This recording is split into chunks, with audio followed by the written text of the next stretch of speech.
Hi everybody, Dan Illman here with a special edition of the Woodbine Play of the Day. It's a Monday Play of the Day and it's race number 7 going 6 furlongs on the turf. Let's take a peek at this field. A very competitive race with an interesting pace dynamic because you know the number 3 Sing and Cry in Dubai has got major gate speed. He's probably going to go to the front and the question is whether they're going to let Sing and Cry in Dubai alone on the lead, because if they do, he could easily run that 97 Beyer speed figure that he earned 2 starts back when going gate to wire. If he has to go a little bit faster, then he could be in trouble and it could set things up for closers. And that's kind of how I'm hoping that the Woodbine Play of the Day on Monday is going to work. I'm hoping somebody's going to run down Sing and Cry in Dubai. Let's quickly talk about the field in post position order. The number 1 Springhouse came off of a layoff of almost 2 years in his most recent start, chased a fast pace, understandably paid the price, certainly can improve in his second start back, but who knows if this horse can still run anymore. There must have been a significant injury to have kept him on the shelf for that long. Again, Springhouse, second off the layoff, eligible for improvement, but I got to see a good race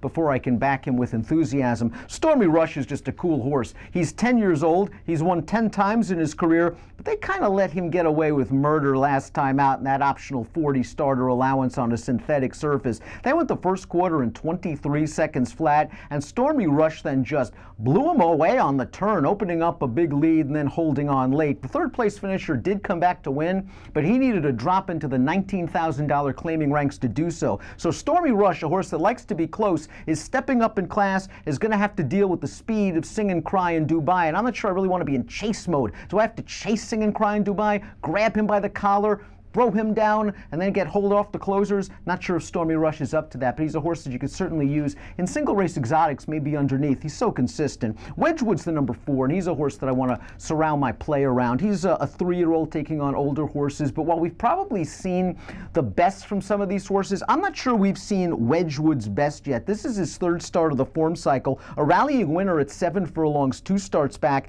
and last time out, he caught some speed for the first time, and he was kind of run off his feet early, but I like the way that he was trudging on in the stretch in between horses. His buyers continue to creep forward, and I'm projecting even more improvement in only his 8th lifetime start. Now, 6 furlongs might be a little bit short for Wedgwood, so I'm really hoping that there's a dynamic pace up front and these horses come back to him a little bit, but the price should be right on this 3-year-old taking on older horses. He's one of the 2 I want to key my play around. Rexton has not been around since July of 2017. He's a horse that did most of his running on synthetic. Back in the day, he had the speed to make Sing and Cry in Dubai perhaps be worried. I'm not sure if that speed's going to be there off the layoff. I'm not sure if that speed's going to be there on the turf. I wonder if he's on the turf just simply because it's better for his physical well-being, for his feet. He's 8 years old and coming off a year layoff. I've got to see one.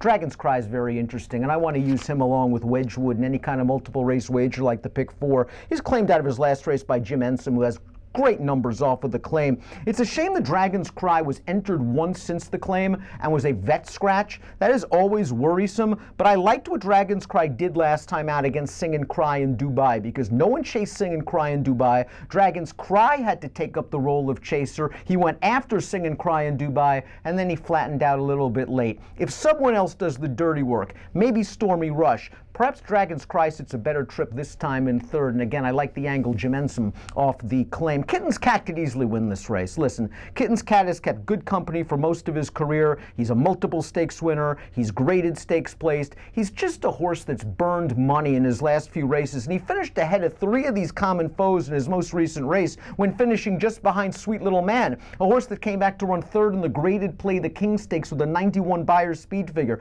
It's just that I'm not sure I trust Kitten's Cat. Sure, he can win this race, and I actually like him at these shorter distances, and he probably gets the right pace setup, but he gets beat at 5-2 or 13-10 or 7-5, and he just seems like more of a nibbler to me. Callie's Big Boy has a little bit of speed, and while this horse may not be good enough to win a race like this, he's 1 for 24 lifetime in his career, maybe he's got enough speed to at least keep Sing and Cry in Dubai occupied for a quarter mile or so, and maybe just soften him up a little bit. Call Me Wally is very, very dangerous. I'm afraid of him. I'm worried that he's a horse that I'm leaving off my tickets and not giving too much respect. The last 2 turf sprints for Call Me Wally resulted in explosive last to first moves.